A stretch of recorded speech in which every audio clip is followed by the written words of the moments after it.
네, 2015 개정교육과정 수학원 삼각함수 마지막 단원입니다. 사인 법칙과 코사인 법칙에 대해서 수력 충전 기본 이론 설명과 문제풀이를 통해서 기본적인 이론을 익히도록 하겠습니다. 일단 가장 먼저 강조하고 싶은 분은 사인 법칙과 코사인 법칙 이 단원에서 가장 중요한 건 첫 번째로 이제 공식을 암기해야 됩니다. 공식을 정확하게 암기를 하고 있어야 되고, 그 다음에 이제 두 번째로 공식이 이제 어떻게 활용되는지 활용되는 부분을 확실하게 알고 있어야 되는데, 이 두 가지만 확실하게 익히고 있으면 활용되는 폭이 많지 않기 때문에, 나오는 부분들이 반복되는 부분이 많기 때문에 어렵지 않게 해결할 수 있으리라고 믿습니다. 그럼 첫 번째로 사인 법칙입니다. 사인 법칙은 여기 이 페이지에서 보는 바와 같이 sin A분의 A, sin B분의 B, sin C분의 C는 2R이 된다라고 이런 공식이 있는데, 이 공식에 대한 증명은 여기 92번 문제 풀는 동안에 충분히 할 수 있으니까 그때 익히도록 하고, 일단 우리가 좀 익숙하게 알고 있어야 되는 게 수학에서 이제 표현하는 방법입니다. 표현하는 방법인데, 이렇게 점은 보통 대문자로 표현하고, 그 점에 A가 여기 있다고 하면 마주보는 변의 길이를 이렇게 스몰 a로, 변의 길이를 스몰 a, 점을 a, 그리고 이제 각을 표현할 때 점을 가지고 표현하기 때문에 요 각을 라지 a라고 생각할 수 있어야 됩니다. 이렇게 a 마주보는 변이 스몰 a, 점 b에 마주보는 변을 b, 점 c에 마주보는 변을 c, 이렇게 각각 변의 위치의 이름이 이렇게 쓰여진다라고 하는 걸 알고 있어야 이 공식에 대한 적용도 수월하게 할 수 있을 것입니다. 그죠? 그리고 이제 사인 법칙에 대한 이 공식을 확실하게 암기했다고 하면 그 다음에 이제 필요한 것은 이제 어떨 때 이제 사인 법칙이 사용되는지를 알고 있으면 되는데, 이제 공식을 확실하게 알고 있으면 확실하게 알고 있다고 하면 어디에 활용되는지도 충분히 알 수 있는 겁니다. 이렇게 이 부분에 집중을 해보면, 이 부분에 이렇게 집중을 해보면 이 대문자 AB가 뜻하는 거는 각이죠, 그죠? 대문자 AB가 뜻하는 건 각 A, 각 B, 그리고 마주보는 변 A, 변 B가 이렇게 하나 같다라는 걸 알 수 있으니까 변 두 개와 그 녀석의 마주보는 각 두 개 중에 이 하나를 모르는 경우에 그걸 찾는 경우가 많거든요. 그러니까 변 A, 변 B의 길이를 알고 A 혹은 B 둘 중에 한 각의 크기를 알고 있을 때, 그때 마지막 나머지 한 각의 크기를 알 때 많이 사용됩니다. 그리고 보는 바와 같이 구성이 이제 이 각하고 마주보는 변의 길이, 그러니까 대변의 길이와 대각의 크기가 주어진 경우, 그러니까 이제 변의 길이가 하나의 변의 길이를 알려줬으면 마주보는 각의 크기를 알려줬을 때 그때 사용되는 경우가 많고요. 그 다음에 이게 이 R이 외접원의 반지름을 뜻하는 거기 때문에 이제 외접원과 관련된 문제에서 이제 사인 법칙이 사용될 확률이 높다라는 걸 알아두면 됩니다. 다시 한번 정리하면 사인 법칙의 공식을 확실하게 익히고 있어야 되고, 그 사인 법칙이 사용되는 경우를 잘 인지할 수 있으면 되는데, 그 인지하는 방법이 이 점하고 마주보는 이 각하고 마주보는 대변의 길이를 알고 있을 때 많이 사용된다. 그리고 왜 저번에 반지름 관련된 내용이 나왔을 때 이제 많이 사용된다고 보면 되겠습니다. 92번 문제를 풀면서 사인 법칙이 어떻게 증명되었는지 한번 살펴보도록 하겠습니다. 삼각형 ABC에서 이제 외접원의 중심을 O라고 했고, 그 반지름 길이를 라지 R이라고 할 때 A 크기에 따라서 A가 이제 예각인 경우 0도부터 90도 사이, 그리고 90도 직각인 경우, 그리고 둔각인 경우, 이렇게 세 개로 나누어서 증명을 한번 해보도록 하겠습니다.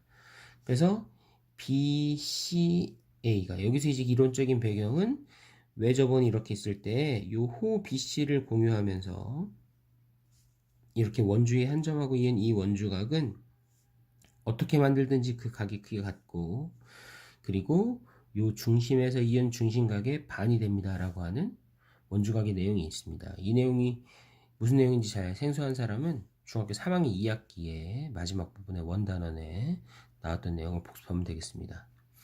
어쨌든 요 각 A의 크기와 동일하도록 이렇게 원주각을 만들었고, 호 BC가 동일하도록 만들었고, 이 많은 원주각들 중에 원의 중심 O를 지나도록 이렇게 각을 만들면 요 각 BCA 프라임 이 각은 요 180도에 대한 원주각이니까 90도가 됩니다. 라는 걸 알 수 있습니다.